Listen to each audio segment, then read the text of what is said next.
Magandang araw sa inyong lahat, mga giliw kong taga-subaybay.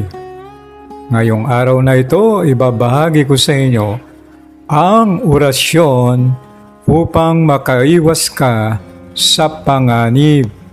Hindi lang ito sa panahon ng Ghost Month, kundi sa lahat ng panahon, pwede itong gamitin. Hindi lang sa masamang tao, sa masamang pangyayari o panganib, higit sa lahat, kontra rin ito sa kulam.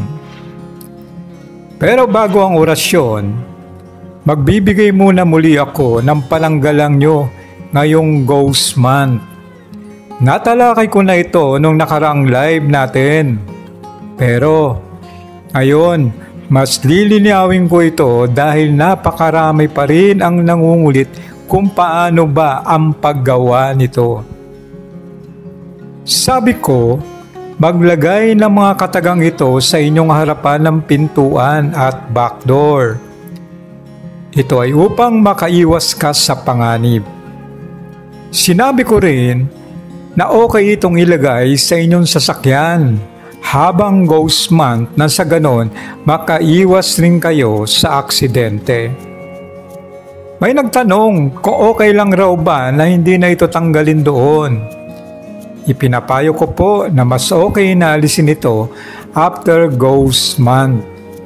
Okay naman po kung gusto nyo pa rin ilagay o hayaan na lamang ito doon. Wala rin naman pong masama. Lalo na kung piling nyo talaga ay nakatutulong sa inyo upang hindi kayo pasukin ng masasamang elemento at makaiwas kayo sa disgrasya sa buhay. Ngayon, narito ang pagkakahanay ng mga letra. Sundan ang pagkakasulat na ito. Tingnan sa video kung paano hinahanay ang bawat letra o kataga na salitang Satur, Arepo, Tenet, Opera, Rotas. Sundan ang pagkakasulat sa inyong nakikita sa screen ng inyong cellphone o television. Sundan ang pagkakahanay ng mga letra. Dapat ganyan ang forma na inyong pagkakalagay sa harapan o likurang bahagi ng inyong bahay. Tulad ng sabi ko, pwede rin ito sa inyong sasakyan. Pwede niyong liitan nang hindi na mapapansin kung medyo nahihiya kayong may makapuna ng nilagay ninyo sa inyong pintuan o sa inyong sasakyan. Kahit na anong sasakyan, pwede yan. Kotse, motor, o kahit na bisikleta o kaya kariton, pwede pong ilagay ang katagang inyong nakikita. Ngayon naman, ang sisilipin natin o susundan nating gabay ay patungkol naman sa mga kaluluwang ligaw sa panahon ng Ghost Month. Gamitin mo ang kanilang power upang makawala ka sa kamalasan sa panahong ito. Para naman sa mga tao na nais magamit ang power ng mga kaluluwang ligaw para malusaw ang negatibo sa kanila, ito ang dapat na gawin. Ito po yung sinasabi ko. Isulat sa isang papel ang hindi magandang nangyari sa iyo mula buwan ng Enero ng taon na ito hanggang buwan ng July o Hulyo ng kasalukuyang taon o 2023. Matapos maisulat ito, sunugin na rin sa kandila na kulay dilaw o maging sa pula pwede rin. O kahit na anong kulay ng kandila ay pwede rin naman. Sunugin doon ang hindi magagandang nangyari sa iyo. Matapos na gawin ito o maging abo na, isaboy ang abo sa labas ng bahay at sabihin ang katagang ito. Tingnan ang pagkakasulat. Mga kaluluwang ligaw, kunin ang ugat ng hindi magagandang kaganapan sa akin sa mga nakaraang buwan. Dalhin mo ito sa impyerno at doon ito itapon. Ito ang bibigkasin mong kataga. 3 ulit. Kapag isinaboy mo na ang abo ng papel na pinagsusulatan mo ng mga hindi magagandang pangyayari sa iyo. Kapag nagawa mo yan, doon mo na maaakit ang swerte sa iyong buhay simula ngayong ghost month. Dahil nakawala ka na sa malas, nakinuha naman ng mga kaluluwang ligaw na ito. Walang mawawala kung inyong susubukan. Ito naman ang orasyon kontra sa masasamang tao, aksidente o maging sakulam. Sa panahon natin ngayon, medyo nakakatakot na dahil masyado ng asal, demonyo ang masasamang tao. Marami ang pinapatay, nire-rape, o basta na lamang pinapaslang nang wala namang dahilan. At nariyan din naman ang mga snatcher, hold-upper na pwede kang saktan o kaya pwede silang kumitil ng buhay ng kanilang kapwa. Kaya naman mahalaga ang orasyon na ito upang makawala ka sa panganib ng inyong buhay. Hilingin din sa Panginoong Diyos sa bawat araw na yugto ng buhay mo, partikular kung ikaw ay maglalakbay, na ikaw ay gabayan upang hindi ka naman mapahamak sa iyong paglalakbay. Bukod dito, may mga orasyon din na pwede kaming ituro o pwede akong ituro sa inyo. Pwedeng makatulong ito. Nasa sa inyo naman kung ito'y paniniwalaan. Kung hindi kayo maniniwala, wala naman pong itong pilitan. Hayaan na lamang ang katagang mababasa nyo at huwag nang gamitin kung hindi ka rin lang naman believe o naniniwala sa aking pinapaksa. Tulad ng nasabi ko na, may mga katambal na talisman ang bawat orasyon. Mahalaga ito na sa ganon, magtulong ang dalawa upang makamit ang tunay na kapangyarihan ng anumang talisman o ng orasyon na gagamitin mo.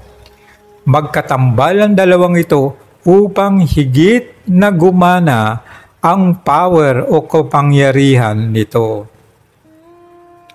Daang taon na ang nakalilipas, ginamit na ang mga orasyon na babanggitin dito at napatunayan nila na mabisa at talagang tumama upang mailayo sila sa kapahamakan. Ngunit sa paglipas ng panahon, unti-unting ginawa na lamang katatawanan ang mga orasyon. Dahil sinasabi ng ilan na ito ay gawa-gawa lamang ng mga tao na nais palakasin ang loob ng kanilang kapwa. Sa kasalukuyang panahon, dahil nga masyado ng advance ang teknolohiya, mas madalas hindi na ito pinahahalagahan. Marami ang nagsasabi na ito ay isang malaking kalokohan lamang. Kaya nga, ang sabi ko kanina, kung nais niyong paniwalaan ay pwede niyong gamitin. Ngunit, kung hindi naman kayo naniniwala, iwaksi ang mga orasyon na inyong mababasa at huwag nang bigkasin pa. Sa aming pag-aaral, higit na may saysay ang bawat orasyon kung may katambal itong talisman. Kumporme sa uri ng orasyon ito. Kaya alamin natin kung ano ang dapat nakatambal nito. Kung tawagin ang talisman na pananggalang sa kulam, sa masamang tao at panganib o aksidente, ito ang tinatawag na testamentum talisman. Umiinit sa sandaling may panganib. Pwedeng ilagay lamang ito sa iyong bulsa at yung iba naman ginagawa itong pendant. Konforme sa inyo kung paano nyo ito gagamitin. At sa tuwing aalis ng tahanan, kinakailangan na bigkasin ang orasyon na katambal nito. O kaya naman, hawakan ang pinakagitnang bahagi nito at manalangin sa ating Panginoon Diyos kung ayaw mong bigkasin ang orasyon. Humingi ng gabay, humingi ng patnubay upang ilayo ka sa mga kapahamakan. Paalala lamang, walang saysay ang orasyon kung walang katambal na talisman. Pero, sabi ko nga kanina, may mga orasyong hindi naman kailangan ang talisman. Pero yung tinatalakay natin, mas kailangan po ito. Narito ang orasyon at hayaan nyo munang pabagkas ko ito sa ating bisitang boses. At siya na lamang ang bahalang bumigkas nito para sa inyo. Pakinggan nyo po. Sakuan Lisumia talubol dep ata lamtam sanitam kuryam sukoham. Matapos na sabihin ang katagang inyong narinig, pisilin ng inyong isang daliri ang gitna ng talisman. At matapos pisilin ito, huwag munang aalisin ang daliri sa pagkakadiin doon. Bigkasin niyo muli ang orasyon na ito. Pakinggan niyo po. Matam Federtem Maria Jesus Ham. Matapos mabigkas ang orasyon, alisin na ang pagkakadiin ng iyong daliri doon at ilagay na sa bulsa ang iyong talisman. Manalangin din sa ating Panginoon Diyos upang makamit ang kaligtasan sa bawat araw. Kung sakali naman na nararamdaman ka ng panganib o kaya kinakabahan at iniisip na may mga taong masama sa iyong paligid, bigkasin ng isa pang orasyon na katambal ng talismang ito. Pakinggan nyo. Crucem Spiller Santa Matilde Jesus Domini Jesu Christo in salvem ni factem, et mesias kay bil abit licit noritis hoxet. Makatatlong ulit na bigkasin ito, okay rin ito upang lusawin ang kulam. Bukod sa orasyon na binabanggit ko dito, may proseso ng paggamit na makikita kayo sa orasyon na rin doon. Hindi lang yan, may nakasulat na ring orasyon sa talisman, kaya kahit na hindi nabigkasin ang kataga, ay pwede rin naman. Ngunit, mas okay kung mabibigkas nyo ito sa panahong may panganib. Sana nakatulong sa inyo. Ulitin ko ang pangalan ng talisman, Testamentum Talisman. Sana man ito makukuha, syempre pa, sa inyong lingkod. Naway, nakapagbigay ako sa inyo ng munting kaalaman partikular sa orasyon. Marami ang nagtatanong nito at ngayon ko lamang ito ibinahagi sa inyo. Sa mga susunod na video natin, may mga orasyon pa rin tayong inyong maririnig o ating tatalakayin. So yan po. Kung may mga katanungan kayo, nais nyo akong tawagan, pwede naman po 0917-940-1111. Pwede rin sa aking Viber, yan din ang aking number. O kaya pwede kayong magmensahe sa aking Messenger, ang aking Facebook account, Shalir Haila. O kaya i-follow nyo ako sa aking Facebook page, Haila Shalir. O kaya naman, mag-email kayo sa aking email at haila_shalir@yahoo.com. Paalala ko lang po, sa darating na August 25 hanggang August 27, 2023, nariyan po ako sa Cebu City. Kung nariyan po kayo sa bayan na yan o sa lugar na yan, pwede nyo akong tawagan sa numerong aking nabanggit. Kung nais nyo magpapunsoy, hanggat nariyan ako sa inyong bayan, ay pwede po kayong sumabay. O yan po, dun sa mga nasa Metro Manila o iba pang karating bayan o probinsya, pwede naman po kayong magpa-schedule ng inyong punsoy.